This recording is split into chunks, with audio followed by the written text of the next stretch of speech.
गीत नहीं है, जंतर मंतर पे हुए लाठीचार्ज। हमारे देश के भविष्य युवा, हमारे देश के छात्र नौजवान जो देश के लिए, जिनके कंधे पे एक न एक दिन इस देश की जिम्मेदारी होनी चाहिए, आज वही देश के नौजवानों के लिए ये सरकार, ये प्रशासन लाठीचार्ज कर रही है। क्यों? बस एक ही गलती कि उसने अपना हक अधिकार की बात किया, अपना सवाल अपने राजा के सामने रखने का प्रयास किया। बस यही गलती है। ये गलती है कि उनका अधिकार है। उन छात्रों की तरफ से इस गीत में मैं सवाल लेके उपस्थित हूं आज के सरकार से, आज के प्रशासन से। क्या नौजवान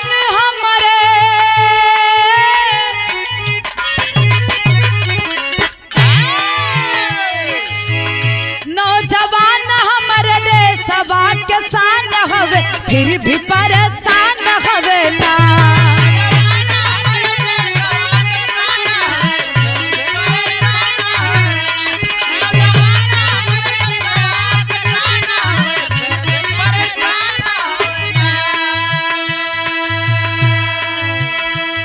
जिस नौजवान को हमारे देश की शान बताई गई, वही नौजवानों का देन है कि अपना वोट, अपना मत देते हैं तो सरकार बनती है। जब हम अपना वोट दे रहे हैं, अपना मत दे रहे हैं, सरकार बना रहे हैं, तो हमारा अधिकार भी है, हमारा दायित्व भी है इस सरकार से सवाल करने का। हमारे घर के भाई, हमारे घर के बच्चे जाते हैं, दिन रात मेहनत पढ़ाई करते हैं, पेपर आए दिन लीक हो रहा है।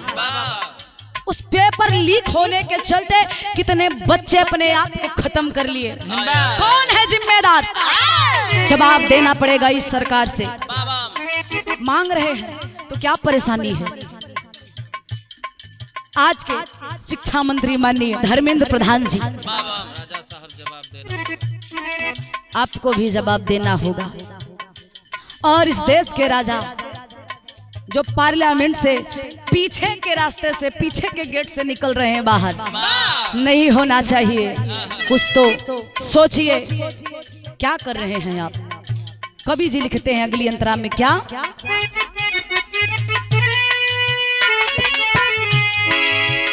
धर्म प्रदर्शन में जाई होली लाठी से पिटाई।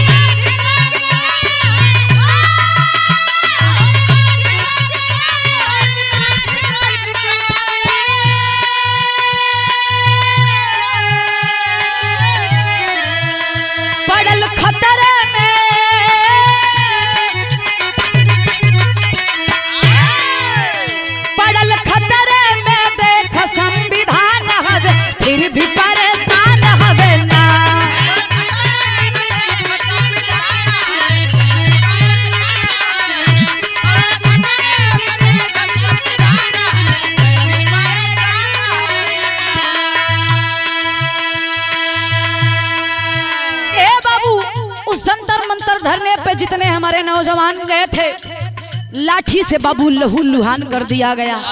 तनिक भी दया इस प्रशासन को नहीं आई। क्या गलती है, क्या दोष है? उसने किसी का मर्डर किया है, किसी को किडनैप किया है। बाबू ऐसे पीट रहे हैं जैसे कोई आतंकवादी अपने देश पे आक्रमण कर दिया हो। नहीं होना चाहिए था। क्या गलती है? अधिकार ही मांग रहे हैं ना। लेकिन इसमें हमारे देश के प्रशासन, हमारे देश के राजाओं को उन युवकों के साथ, नौजवानों के साथ होना चाहिए था, पर कोई नहीं था बाबू। साथ देने वाला कौन था? कवि जी लिखते हैं,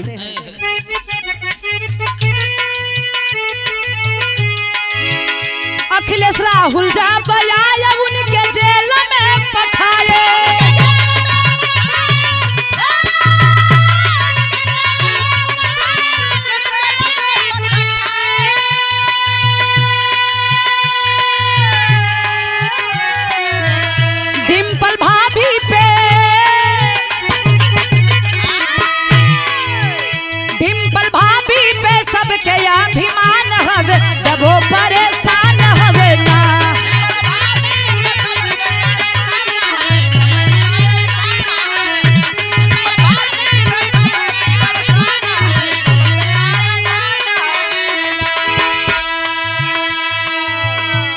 सच्चाई है, प्रमाण भी मिलता है।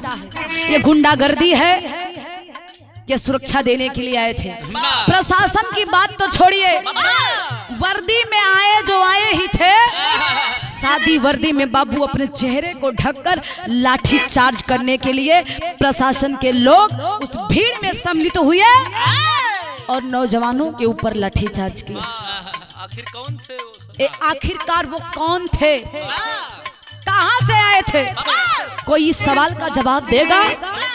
यहाँ तक कि बाबूजी प्रमाण मिलता है, सादी वर्दी के साथ साथ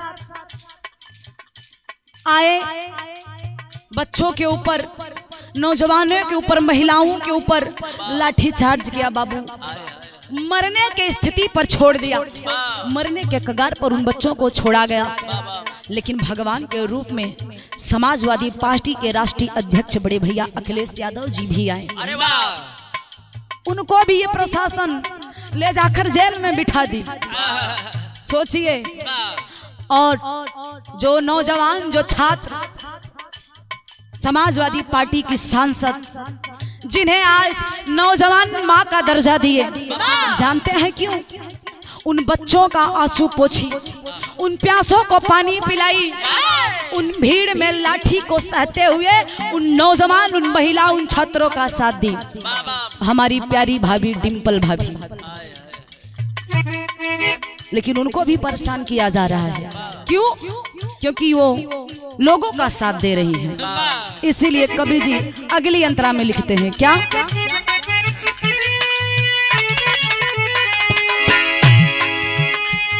ये लोग खुश कहा हुआ तनी गौर करा, लाठी चार्ज करे इनके बड़ी आनंद आवता और इनकर काम ये बा अलगे अलगे रोटी से कथुअन। कहा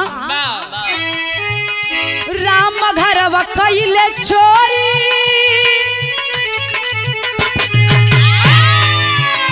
राम घर कैले चोरी, फिर भी करे मार जोरी।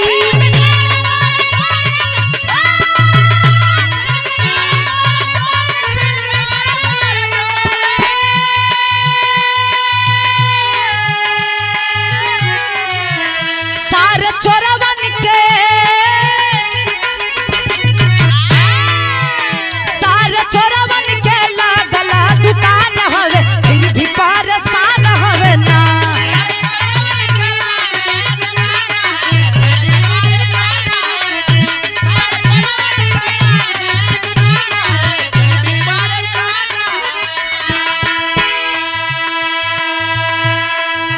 हम तो यही कहेंगे कि जब उनके बस की बात शिक्षा नहीं है तो हमारे आदरणीय धर्मेंद्र प्रधान जी को इस्तीफा दे ही देना चाहिए और कहीं मंदिर में जाके पूजा पाठ करें। इधर की बात छोड़िए, राम मंदिर में चोरी हुआ, जिनके द्वारा राम लाए गए वही राम को लौट लिए। आज तक कोई प्रशासन ढूंढ नहीं पाया, ना उन चोरों के ऊपर लाठीचार्ज हुआ। जिनके ऊपर होना चाहिए था, जिनके ऊपर नहीं होना चाहिए था, उनके ऊपर लाठीचार्ज हो रहा है। बारे प्रशासन, बारे इराज के, इस देश के राजा, इस देश की सत्ताधारी लोग कभी सवाल करते हैं क्या? अखिलेश कैले ऐलान, हम बचाइब संविधान।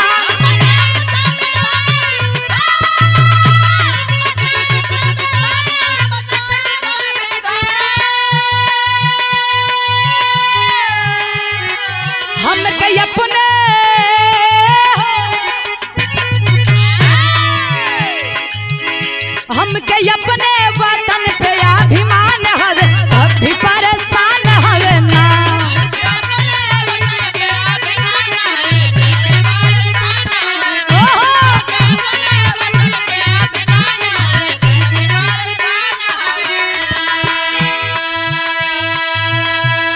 इसीलिए हमारे राष्ट्रीय अध्यक्ष समाजवादी पार्टी के बड़े भैया अखिलेश यादव जी ने ऐलान किया है, हमें पीडीए की सरकार बनाना है, अपना संविधान बचाना है, नौजवानों को शिक्षा के साथ साथ नौकरी, बेरोजगारों की नौकरी दी जाएगी, सबको सुविधा दिया जाएगा।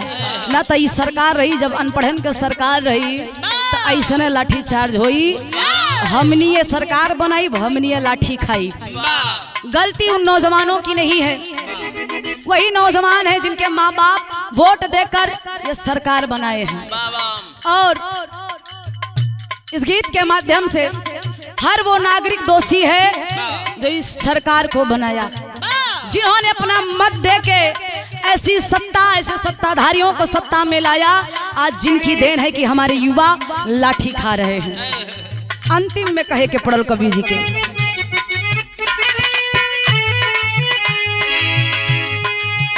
रक्षक रहले जवन भाई दिहल भक्षक तू बनाई।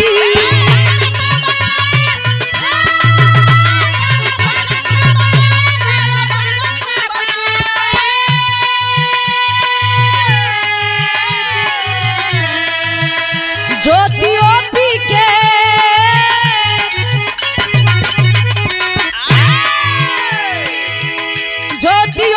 के बिरह पहचान हवे, फिर भी परेशान हवे ना।